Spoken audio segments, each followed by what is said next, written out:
starts right now. This meal came with a show of gratitude. The San Antonio surprise that changed one life and is now having a ripple effect. Plus, Pfizer making an adjustment to a vaccine trial study for younger children. The additional shot they say is needed coming up. But first, changes are coming to South Texas. A live look tonight with Sky 12. It's a great shot with the Alamo in the background. A cold front expected to move into San Antonio in just a few hours, and with it, a chance for rain and even more wind.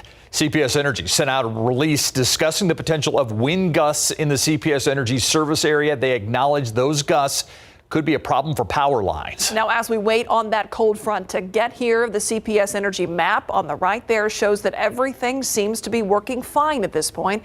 Meteorologist Adam Kasking tracking all of this for us tonight. So, Adam, when is this windy weather expected? The wind's going to pick up late tomorrow and especially in the midday by the noon hour for sure. And it's really not unlike many cold fronts we get around here this time of year. You get the strong gusty winds, the drop in temperatures, pretty typical. But let's talk about the wind. Right now, southeasterly. Here's our future cast for the wind, at least the gusting winds. 10 a.m., maybe gusting into the 30s in the hill country, but by the noon hour locally, we'll have wind gusts up to about 40 miles per hour. We'll have those gusts of 40 miles per hour through the afternoon on into the evening hours tomorrow. So get ready for that wind to really pick up. And it's also the north wind coming out of the north this time of year, mountain cedar season. Cedar count was high today. It's what I like to call the cedar breeze because it usually spikes that cedar count. So anticipate the mountain cedar pollen count to jump with this northerly wind throughout the weekend. We'll talk also about the rainfall potential, time out the rain for you, and how much it's going to cool off and wind coming up, Myra. All right, we'll see you in a bit, Adam. A reminder that you can keep track of the weather in your own neighborhood, all with the KSAT weather app. If you don't have it, just download it to your phone. A father killed, a mother arrested. Police say this shooting case involved a couple going through a divorce. 36-year-old Crystal Margaret Jessica Rodriguez now facing a murder charge in this case. Police found 40-year-old Jared Rodriguez dead inside a home on Pine Country just after 9 this morning. The exact details leading up to that shooting remain unclear at this hour. Police have said that Crystal Rodriguez has been cooperating fully with investigators. It's a tragic situation, no matter the time of year, but more so now. So our heart is with the family of both parties and with the children. So.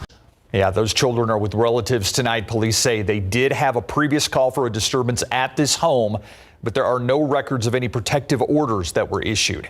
Family violence continues to be an issue that's plaguing Bexar County. This Tuesday, a special commissioner's court meeting will discuss a request for added manpower to help with the backlog in cases. Nothing deterred this defendant from violence. That's what a judge had to say about a man during his sentencing today. 37-year-old Joseph Woolard, already in trouble for a shootout with Bexar County deputies in 2019. The next year, investigators say that he violated his bond and led police on a chase. He was allegedly driving the wrong way when he then crashed into another car on a highway entrance ramp. 20-year-old Asante Contreras was killed. Today, Woolard pled guilty to a murder charge stemming from that crash. Investigators found a loaded gun, drugs, and more than $16,000 in cash in Woolard's car. A judge sentenced him to 60 years in prison. He'll have to serve half of that sentence before being considered for parole. Research continues to develop daily on the vaccine front. Pfizer saying younger children may actually need a third dose of the COVID-19 vaccine to provide more protection.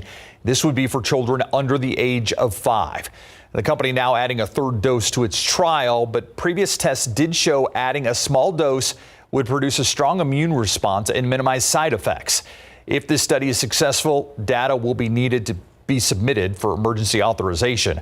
Right now, boosters are only available to children and adults 18 and up. Meantime, a federal vaccine mandate for larger private employers is back in place. A federal appeals court dissolving a stay that was issued by another court just over a month ago. The mandate from the U.S. Occupational Safety and Health Administration set to take effect January 4th. The rule would require companies to get employees the COVID-19 vaccine or to be regularly tested for the virus. Today's ruling, not likely the end of this legal battle. Some states are vowing to challenge it. And now to the latest on the COVID-19 pandemic. With just about a week until Christmas, America is bracing for another potential surge in cases, fueled by both the Delta and the Omicron variants. Counts of the Omicron strain reportedly doubling every 2 to 3 days. For the unvaccinated, you're looking at a winter of severe illness and death. For yourselves, your families, and the hospitals you may soon overwhelm. Omicron now detected in at least 42 states, and it's predicted to eclipse Delta within a few weeks.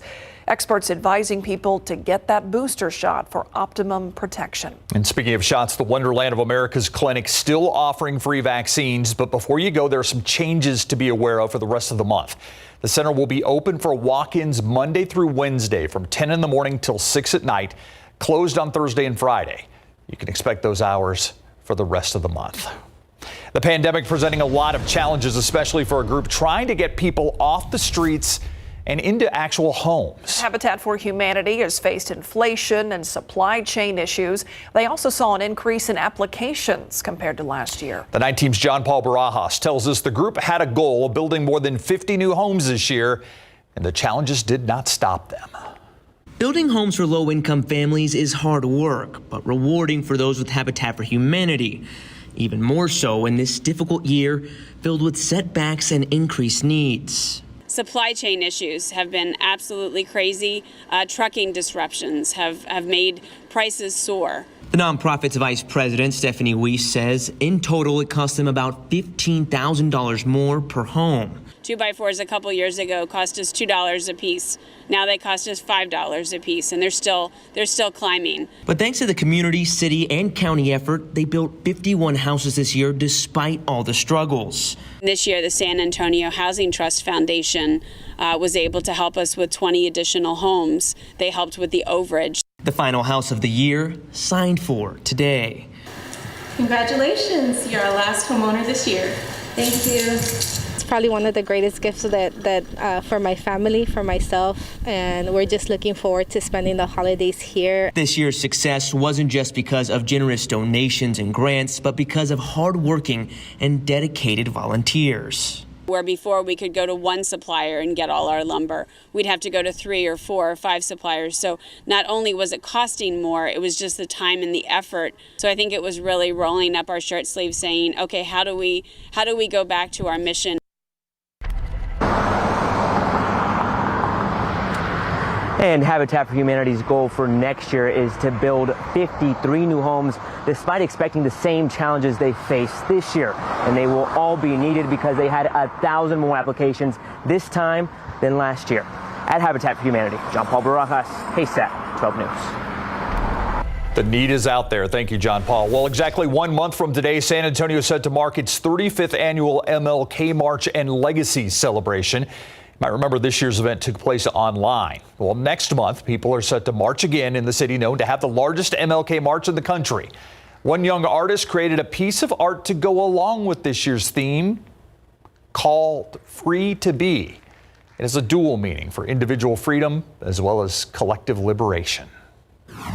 What inspired me to make this artwork was the Martin Luther King speech, I Have a Dream, when he talks about how everyone is created equally and are all God's children, no matter the skin color, the religion, or the nationality. While the march will be outdoors, Metro Health still advises people to wear a mask. They also recommend people be vaccinated, get the booster a couple of weeks before the event. Some weather whiplash ahead, a chance for rain and much cooler temperatures. Meteorologist Adam Caskey back in a bit, timing it all out for us. Coming up. And a chance to do some good is changing the life of one San Antonio mother. And it is just in time for Christmas and just in time for a lot of other things. The story that's inspiring others to do the same. Next on the Nightbeat. This SA Salute holiday greeting is brought to you by the Joe A. Gomez Law Firm. Hi, my name is Luis Guerrero. This is Jose Loredo, and this is Jorge Grajeda, and we are attorneys at the Gomez Law Firm. Enjoy the presents, enjoy the turkey, but more importantly, enjoy the family. Merry Christmas from the Joe Gomez Law Firm. Merry Christmas.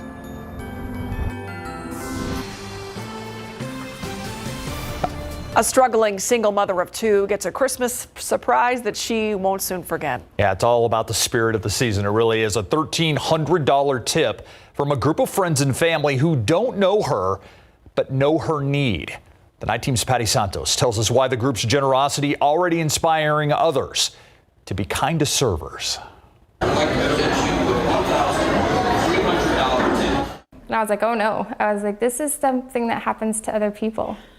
This doesn't happen to me. This is what I read about on the news for other people. That's what server Rachel Barney was thinking when a group of strangers surprised her with a $1,300 tip this week. Hey everybody, this is Rachel. We wanted to come and do something special.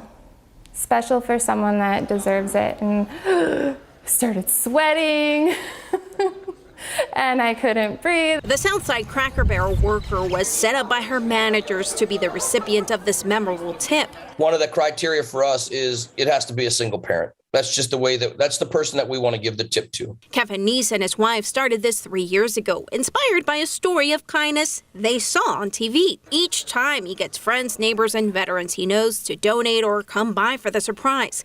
He says seeing how the extra money makes a server's day is his reward. Knowing that you made a difference in their life, even just for that one day, it really fills your heart with joy, and it's contagious. It really makes you want to just go help other people. Barney, who's more of a giver than a taker, says the surprise comes when extras for her kids are scarce. No, we don't get to go and do things very often. Our schedule is very specific, and it would be very nice to surprise them with a trip away.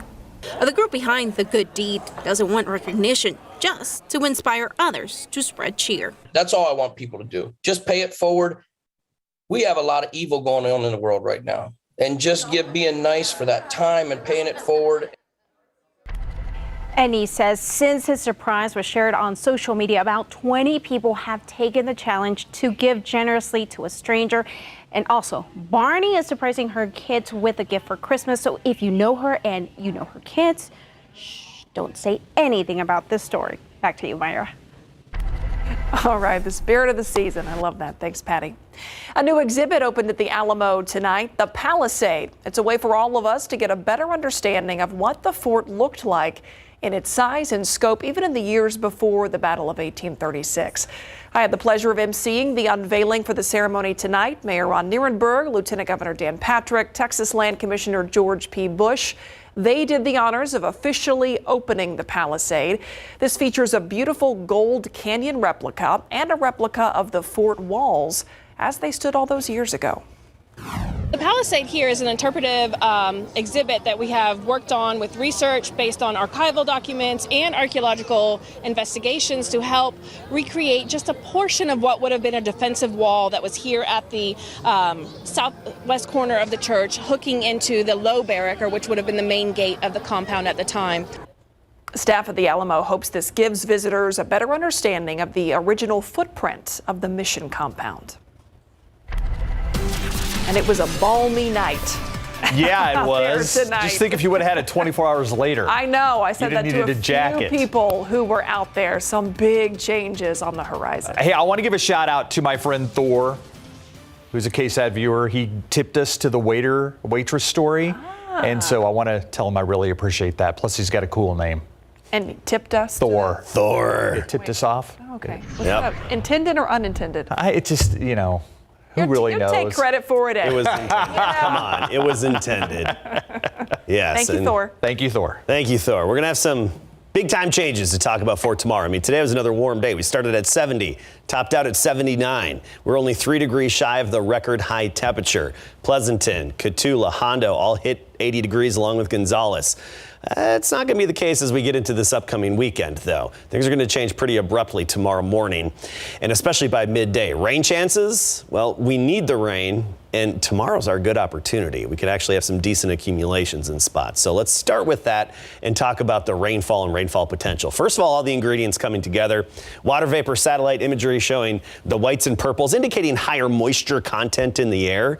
And that's basically from the mid levels all the way up higher in the sky. We also have the Gulf moisture in place, the mugginess that we have around here. So those are just one ingredient, of course, the humidity and the moisture in the air. Upper level disturbance coming into Southern California. That's going to throw energy our way tomorrow and again directly as we get into Sunday. It's going to give us another shot at some rain. But the main event is basically tomorrow. Of course, it's going to combine with the cold front. We've been talking about this cold front pushing southward right now. It's basically along I-20. It's going to keep pushing southward and make it here in the late morning hours. I like this futurecast in particular. I think it has the best representation of what's going to happen tomorrow, and also it has a pretty good track record with these types of systems, especially the cold fronts with associated showers and storms. Pre-dawn hours, a few pop-up hit or miss showers possible. After sunrise and especially a couple hours thereafter, the rain becomes more widespread. This is 10 o'clock here. Notice some pockets of heavy rainfall. We'll probably have some lightning and thunder here and there. The slightest chance of a severe storm, it's possible, not probable, but some pockets of heavy rain could drop a quick inch to an inch and a half. And I think our main time frame for rain is about 8 a.m. to 3 p.m. This is 1 p.m. You see that representation of widespread rain. And then we work our way into the afternoon and we could actually have some clearing behind the rain. So reminder, best chance of rain, roughly 7 to 8 a.m. all the way to 3 p.m. So we're talking morning through the early afternoon. 5 a.m., 20% chance. By 8 a.m., we're up to 70%. And then by 5 p.m., we're down to a 10% chance. So that's what it looks like in terms of rainfall. Quick inch, inch and a half possible in spots. I know it's not the best timing, but we could use it. Temperatures right now still warm, unseasonably warm, low 70s to some 60s in the hill country. But you see the cold front off to the north. Lubbock is at 50, Amarillo down to 35, Guyman, Oklahoma 34, and temperatures even cooler as you head north up the plains. We're tapping into that cold air and pulling it southward, and it's going to have a big impact on our day tomorrow. Near 70 at sunrise, and then all the way through about 9, 10 a.m. we'll be near 70. By the noon hour, we drop off to nearly 20 degrees, and most of the afternoon is going to be spent near 50. So despite warmer temperatures early, they're going to fall off quickly when that cold front hits. Around 10 a.m. is when we're roughly expecting that to hit the San Antonio area. And then some clearing in the afternoon and evening. So any outdoor events Saturday late afternoon and evening, you should be fine in terms of rain. It's just going to be windy and cold. So 50 to 52 most of the day tomorrow, especially in the afternoon. Sunday, we start the day upper 30s by the afternoon, right near 50, and some upper energy giving us a few intermittent light showers here and there. So just scattered in nature, 40% chance. Next week, beautiful, nothing but sunshine, low humidity, comfortable 60s and 70s. All right, thank you, Adam.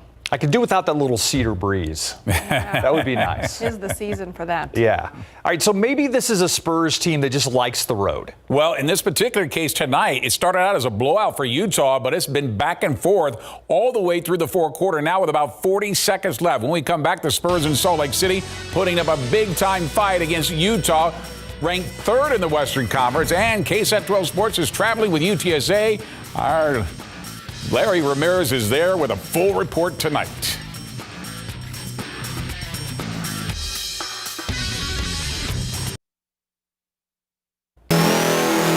It is the start of a four-game road swing starting in Salt Lake City tonight and tipped off pretty well. Doug McDermott knocking down the three plus the foul, the 4-point play. Ties the game at 14. DeJounte Murray on the fast break going right to the rim for the bucket. Then Devin Vassell caps off an 11-5 run for the Spurs with a three, but the Spurs will be down by one after one. Spurs sharing the ball. Murray to Drew Eubanks to Keldon Johnson for the three. That keeps things all even at 39. The Jazz start to pull away, though. Vassell drains his second three of the first half to keep the Jazz lead to single digits, but Donovan Mitchell from 32 feet away hits a three. Jazz up 14 at the break, but the Spurs fight back. In fact, they have taken the lead late in the game, just 2 seconds remaining. Spurs win 128-126. We'll get those second half highlights to you coming up a little bit later. The UTSA Roadrunners arriving at their hotel headquarters in Frisco around 4 this afternoon. They're making the 5-hour trip by bus from their appearance in the Tropical Smoothie Cafe Frisco Bowl against San Diego State, scheduled for this Tuesday. KSAT 12 Sports was there as their head coach Jeff Traylor and players filed off the team buses, led by star quarterback Frank Harris and his teammates. And when they arrived, we found out about a couple of surprises. Our Larry Ramirez is in Frisco and will be with the team through game day. Roadrunner star running back Sincere McCormick announced via Twitter that he will forego his senior season and declare for the NFL draft. On top of that, he will not play in the Frisco Bowl Tuesday, but he is here to support his teammates. It just shows that he cares. You know what I'm saying? He made a decision to put him and his family in the best position that he feels that they could possibly be in. That's what's unique about that. Most of the time, those guys are already on to preparing for the draft, and they're already gone. And it was different. Sincere, he wants to be here, and that means so much to the Roadrunners. Tonight, he was having a blast at the team arrival meal, where the Roadrunners ate barbecue and had fun while wearing cowboy hats. He was with us last night at Andretti's and shooting baskets with us and riding race cars and being a kid. And I want him to be able to do that. Two things are for sure. Sincere is a beast on the field, and making this decision was not an easy one. I'm thrilled for him. I get it. That's tough. That's tough on him. And, you know, he's torn. He's a young man, and he was torn in both directions. I'm happy for him. Like I said, he's taking the step out, leap of faith. And like I said, I wish him all the luck in the world. I pray that he does phenomenal. The Roadrunners were scheduled to practice outside tomorrow, right across the street here from Toyota Stadium. But due to the forecast calling for nasty weather, the Roadrunners are moving practice indoors to the Starred Ford Field, home of the Dallas Cowboys. Greg, back to you. All right, thanks a lot, Larry. After gaining a quarterback, the Texas Longhorns have lost another. Casey Thompson, who started 10 games in Steve Sarkisian's first season in Austin, decided to enter the transfer portal. The biggest reason he decided to bail on the Burnt Orange, the fact former five-star recruit Quinn Ewers was transferred from Ohio State to Texas, and the Longhorns signed Malik Murphy, a four-star quarterback recruit out of California. Thompson spent 3 seasons as a backup with Sam Ehlinger and got his first extended playing time right here in San Antonio, the Valero Alamo Bowl last December, when he threw for 4 touchdowns to the 55-23 blowout of Colorado. Now he's moving on after Sark said he would be taking a look at every position on the team after the season was over, including the quarterback position. The weigh-in is in. Now it's time for Fight Night next. All right, let's pick it up in the second half. Spurs will fall behind by as many as 16, but cue the comeback. DeJounte for the 3 that cuts the lead down to 9. Spurs catch fire at the end of the third. Walker's jumper from the elbow ties the game at 93. Vassell gives the Spurs the lead with a baseline jumper. So we're in the final seconds of the quarter. Derek White drains a straightaway 3. Spurs end the quarter on a 19-5 run. 196 Spurs going into 4. Spurs take their biggest lead of the game so far when Keldon Johnson knocks down the corner 3. Spurs up 6. Final second, Spurs down 1. Lonnie Walker going right to the rim for the game winner. The Spurs take it.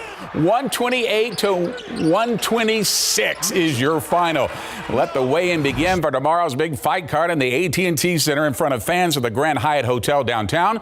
Both Gilberto Zurdo Ramirez, who is 42-0, and his opponent, Yunitsky the Monster Gonzalez, climbed on the scales today before a 12-round clash tomorrow night. Gonzalez tipped the scales at 173.8, while Zurdo checked in at 174.4. And as I promised, Tiger Woods making his return to golf today at the PNC Pro-Am, his first tournament since that horrible crash that nearly cost him his leg. Playing with his son Charlie, he proves he's a chip off the old block by almost holding out at 11. The 36-hole family tournament tees off tomorrow. Great to see Tiger back, and it is a huge win for the Spurs to open this 4-game road trip against a team that had won 9 out of their last 10 and were 3rd in the Western Conference. And you're right, they must love the road. Yeah, and a team that's very tough at home.